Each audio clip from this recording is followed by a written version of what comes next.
Linda, welcome. Thanks for joining me. Thank you so much. Could you remind everyone, or tell everyone who doesn't know you, what your story is and how you have come to be this well-being advocate? Yes, of course. So I've been teaching yoga now for 14, nearly 15 years. Used to have a very busy corporate career in television, and then had my first two kids very close together. And like many women, suddenly realized that my two little babies weren't just going to sleep nicely in the corner and breastfeed and then go back to sleep so I could keep editing, etc.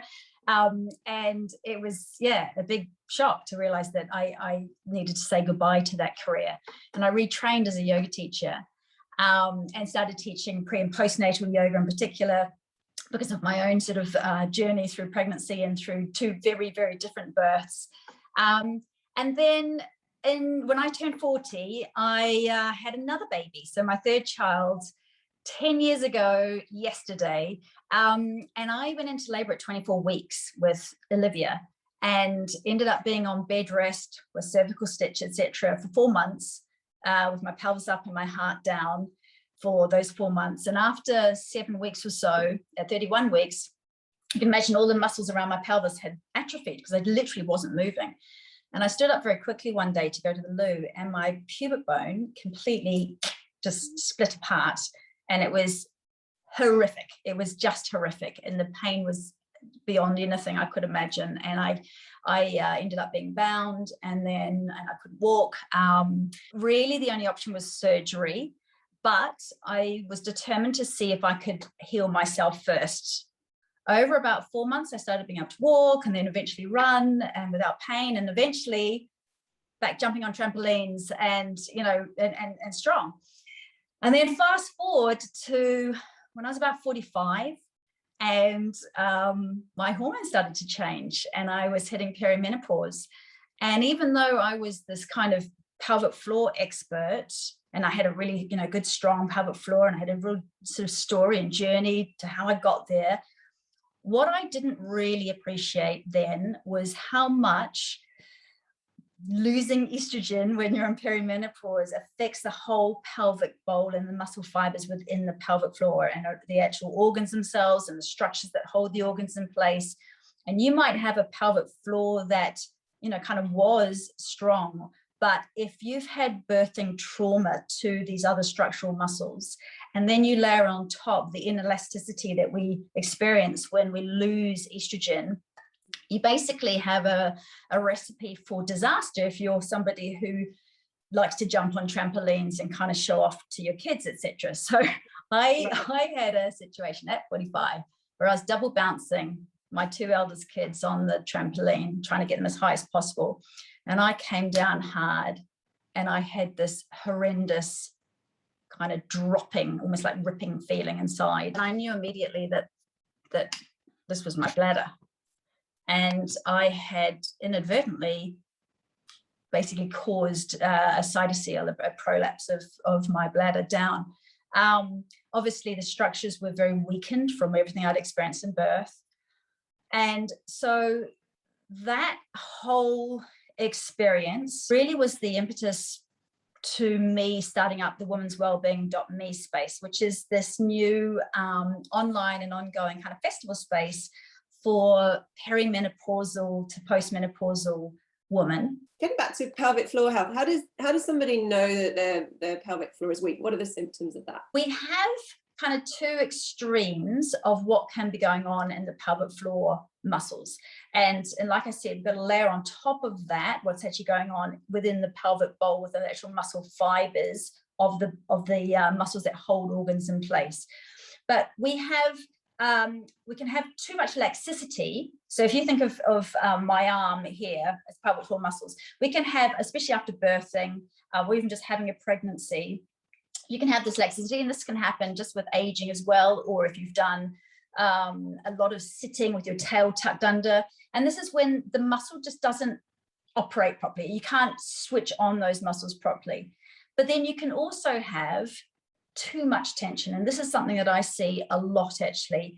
And because a lot of psychological tension affects as women, we tend to hold tension around the pelvic bowl area. And this is when muscles aren't strong, they're just tight. There's tension there. If there's too much tension, you might have pain with sex. There might be a problem with elimination. You might not be able to, really eliminate the bowels properly. Too much tension can also mean that muscles can't contract and then release. So your organs might end up dropping down into the vaginal canal as well. So too tight can also lead to prolapse. Too tight can mean that the bladder gets agitated. The detrusor muscles of the bladder get agitated, and therefore you have urgency issues. You need the loo all of a sudden, or you need the loo and you can't get there in time. Whereas the laxicity, that tends to be if you're running or if you sneeze or you cough, then you might have a sudden leakage because you just don't have the strength there to contract. So you've got these two extremes, but then a lot of people have both. It's very, very common to have a bit of a combination of both, you see. So we're talking about leakage, we're talking about painful sex, we're talking about potentially bowel issues, yes. and frequency to go to the loo. Are those the main kind of symptoms? And yeah, like I said, pain is really prevalent as well. Just this sort of sense of discomfort with prolapse. So this is when either the bladder or the uterus or the bowel have moved out of their positions and sort of dropped into the vaginal canal and potentially down and sometimes out of the vagina, depending on what kind of stage of prolapse you have. Yeah, so this is really quite common. It's way more common than you might think. It's just that we don't talk about it very often. And if you do have prolapse, obviously, there's a real feeling of my body has let me down, or what's wrong with me, and people don't tend to talk about stuff that's going on in the vagina or around the vulva area, and yet like I said, so this can happen from not enough strength, and it can happen from too much tension. So that is quite a big issue for women, and actually over about 50, most women, almost all women, will have some form of prolapse, some degree of prolapse.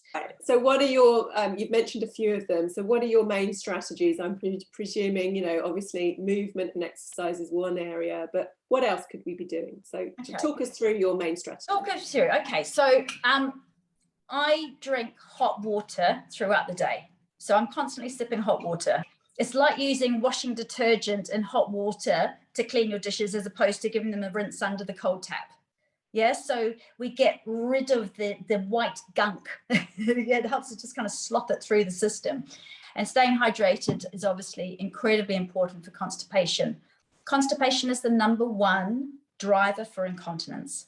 So if you can imagine, inside the pelvis, you've got your bladder at the front, which is supported by the pubic bone. You've got your uterus that tucks in to the bladder, and then your bowel is supported against the uterus and by the lumbar spine. So that's why your posture is so important. If your bowel is full and impacted, that pressure is going to very likely to create a little bit of instability with the detrusor muscles of the bladder.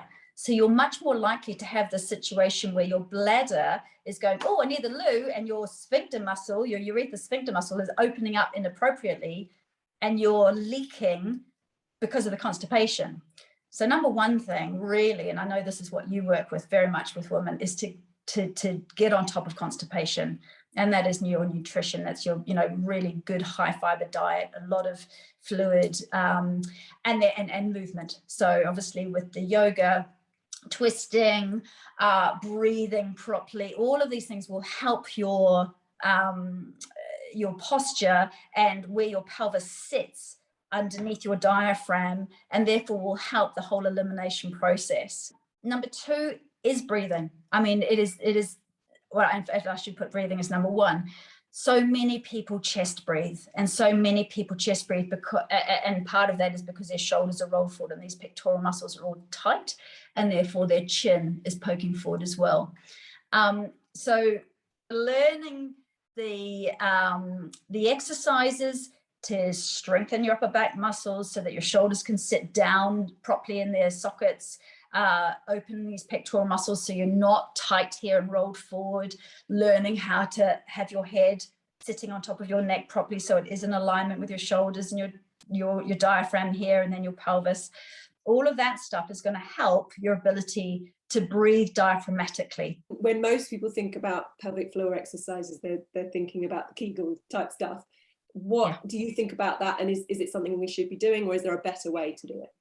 So yes, know what's going on, but you need to know thyself. So many women go, oh, I'm leaking, I need to do more Kegel exercises, and yet they chest breathe, their posture is all hunched over, their tail is tucked under. So if they then do squeezing exercises, what they're going to be doing is creating more tension. So most people will maybe do a Kegel when they're sitting in the car and they're all hunched under with their tail tucked under and their spine rounded and their head poked forward. And if you're squeezing, then what you're going to be doing is squeezing mainly around your anus and causing tension around your tailbone.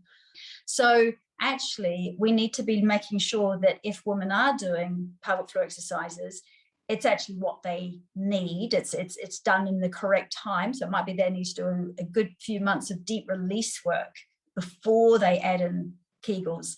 And then when they are adding in Kegels, we want to make sure that they are, if they're sitting in a way that their pelvic floor muscles are elongated. They are nice and open like a trampoline. So we want to be able to exhale. And as we're exhaling, I like to say to women, it's like you're stopping yourself weeing and stopping yourself passing wind at the same time.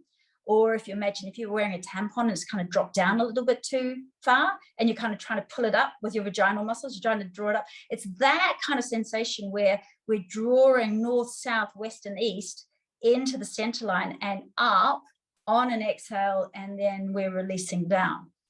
So Kegel exercises, brilliant, but not if you have got terrible breath patterns, your posture is terrible, and I won't say terrible, needs working on. And to be honest, if you don't know this yourself, if you can't work it out yourself, you do need to go and see a pelvic floor physiotherapist who can help you assess what's going on for you individually. Yeah. And then, of course, when we're doing squats or when we're doing lunges, we can layer strengthening movement of the whole pelvic bowl.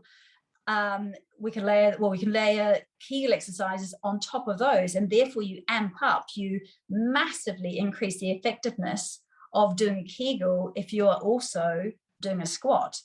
So you can get double for your money, if you like, if you're clever with your movement and your exercises. So this has been amazing, so instructional, so educational, and who knew there was so much to it. We really, really do need to educate ourselves about our own pelvic floor, our organs, what happens to us as we get older. And I love the fact that you give us all these amazing, just practical tips. I know you've got a bathroom routine as well, haven't you? What's that? Yes. So that's free. It's free. Just go to thebathroombootcamp.com and you can download just a cue sheet. So I suggest you laminate it so you can put it with the magazines and the loose. It's just there. And there's also a little video of me showing you these 5 exercises. You might just do 1, you might do all 5. If you add a few minutes onto the end of a loo break, and you do this several times during the day, then you've done a really good workout. Amazing, Linda. This has been so useful. I hope everyone's found it helpful as well. I certainly have.